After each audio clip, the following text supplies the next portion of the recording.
Hallo, herzlich willkommen zurück zu unserer Reihe Data Researchers. Heute habe ich wie immer ein ganz spannendes Thema. Und zwar würde ich ganz gerne sprechen zur KI-Strategie der Europäischen Union.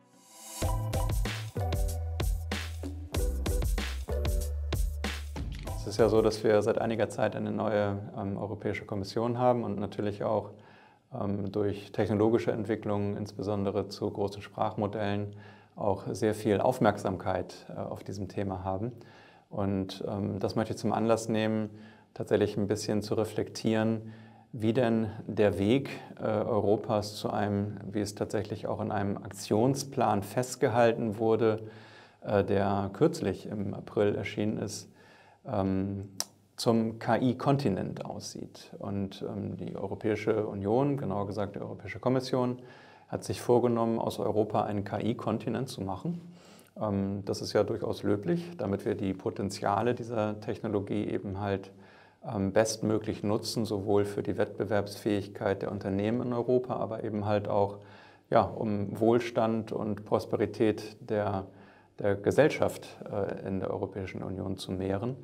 Und deshalb ist es immer ganz gut, dass man so einen Aktionsplan hat, damit man weiß, wo man hin möchte und auch ein bisschen vielleicht kontrollieren kann, wie weit man schon gekommen ist.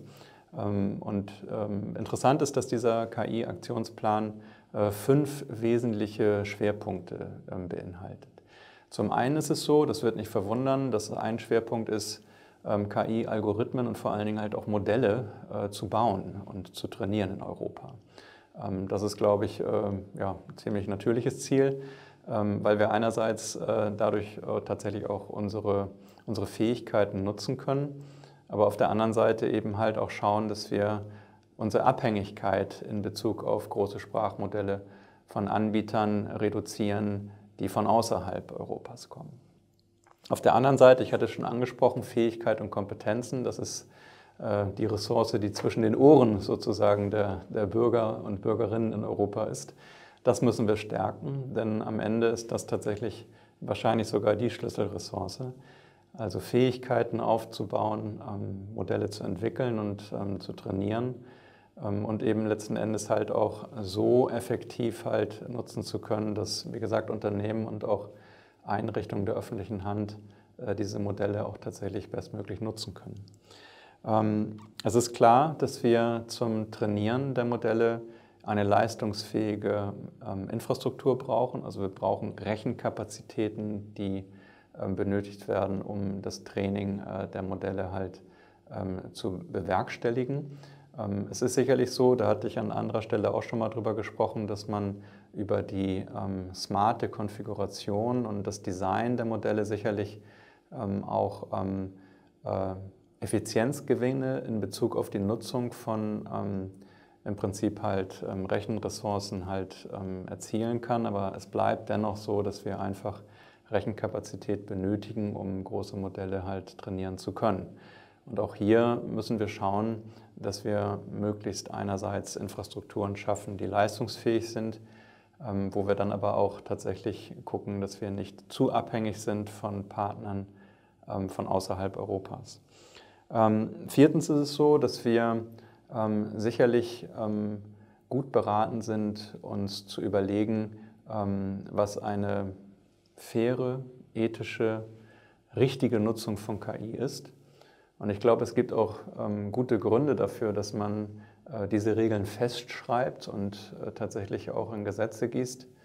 Allerdings sollten wir schauen, dass wir dabei nicht vergessen, die Potenziale, die mit einer neuen Technologie immer einhergehen, zuvorderst nutzen zu wollen.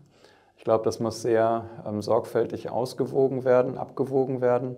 Und ich persönlich glaube, dass wir einen Fokus legen sollten auf die Innovation, also auf die Nutzung der Technologie. Und ich möchte es mal sagen, vielleicht nicht unbedingt in vorauseilendem Gehorsam zu viel Regulierung schaffen, die es uns dann vielleicht auch unbotmäßig verunmöglicht, die Technologie zu nutzen. Also hier ist, denke ich, eine zielführende Balance angezeigt.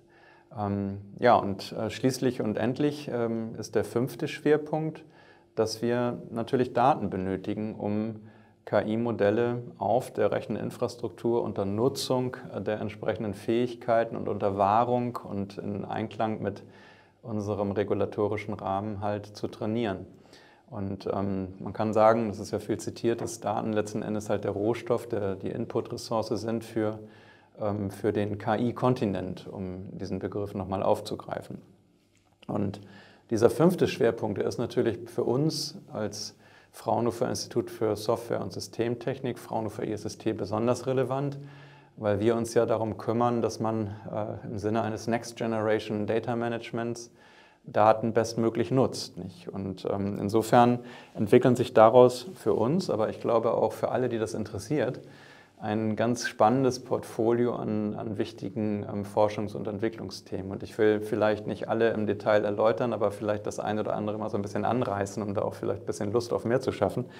Das eine ist, dass wir es schaffen müssen, dass wir eine Daten- und KI-Wertschöpfungskette als integriertes Ganzes begreifen und nicht als zwei völlig disjunkte Bereiche, wo auch in den Unternehmen unterschiedliche Kolleginnen und Kollegen faktisch nebeneinander herarbeiten, weil es ja eben so ist, genau wie eigentlich in der klassischen Fertigung von dinglichen Gütern, dass man Rohmaterialien beschafft, die Daten, dass man sie dann eben halt auch aufbereitet, so dass sie für einen Fertigungsprozess nutzbar sind und dann letzten Endes eben halt genutzt werden können, um ein Produkt, in dem Sinne ein trainiertes KI-Modell halt zu erzeugen. Und das ist ganz wichtig, dass wir das aus einem Guss betrachten und nicht irgendwie als zwei Teile von etwas, das eigentlich gar nicht miteinander großartig in Verbindung steht. Also diese Datenwertschöpfungskette integriert zu betrachten, ist ganz wichtig, dabei eben halt auch auf Entwicklungen in Bezug auf die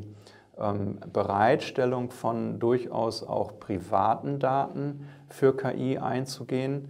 Ich hatte an anderer Stelle schon mal berichtet, dass es durchaus Verfahren gibt, wie zum Beispiel Retrieval Augmented Generation, also das Verfahren, um Sprachmodelle zu augmentieren durch eigene Daten. Und hier hat sich im Bereich der sogenannten RAG-Technologien ein ganzes Portfolio unterschiedlicher Ansätze herausgebildet, sodass man im Vergleich nochmal zu bemühen sozusagen unterschiedliche Betriebsmittel hat, die man eben halt je nachdem, was man eigentlich machen möchte, entsprechend halt nutzen kann. Und ich glaube, das Design dieser Fertigungskette für KI-Modelle ist ein ganz interessantes und wichtiges Thema, wo auch viele Kompetenzen der deutschen Industrie halt zum Tragen kommen können. Natürlich ist es auch so, dass die Daten entsprechend vorbereitet werden müssen, sie müssen aufbereitet sein. Und das betrifft einerseits die Frage der Datenqualität, denn ich hatte es eben eingangs schon erläutert, man kann auf der einen Seite durch ein Tuning, ein vernünftiges Konfigurieren der Modelle, glaube ich, viel an Effizienz und Effektivität erreichen. Aber ein ganz großes Potenzial liegt eben auch darin, dass wir hochqualitative Daten nutzen, was ja heutzutage in vielen Fällen gar nicht gemacht wird, sondern man greift auf Daten zu, die faktisch öffentlich verfügbar sind.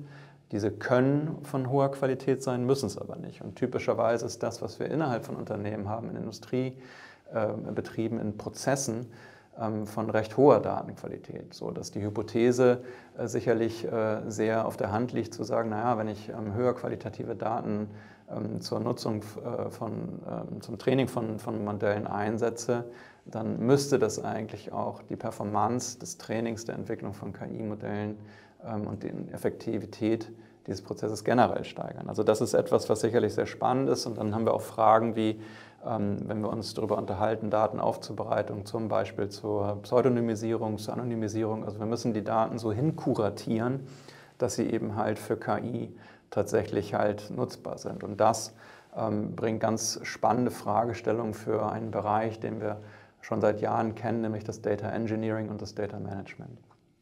Auf der anderen Seite ist es halt auch so, gerade wenn wir darüber sprechen, dass wir ein großes Potenzial sehen, dass wir eben halt privatwirtschaftlich gehaltene Daten nutzbar machen für KI.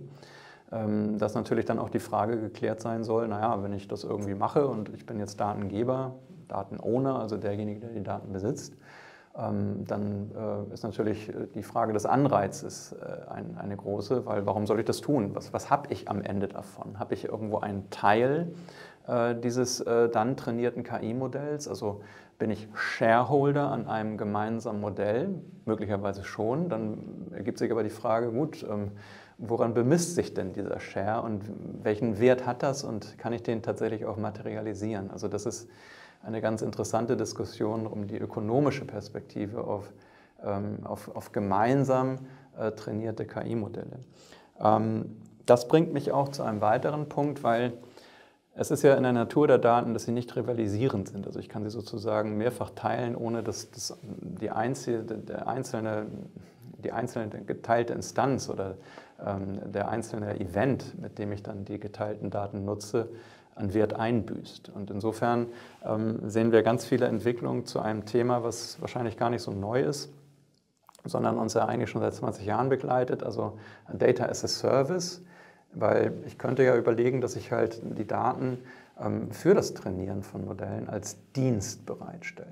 Das wäre ja eigentlich ein ganz cooles Konzept und das leitet sich auch sehr stark daraus ab, aus dieser ökonomischen Betrachtung, weil einerseits ist die Frage, welchen Anteil erhalte ich an dem gemeinsamen Modell, aber wir sind sozusagen dann auch die Ertrags- und ich sag mal Bezahlmodelle, also Pay-per-Use zum Beispiel könnte man sich überlegen, also das sind ganz interessante Fragen.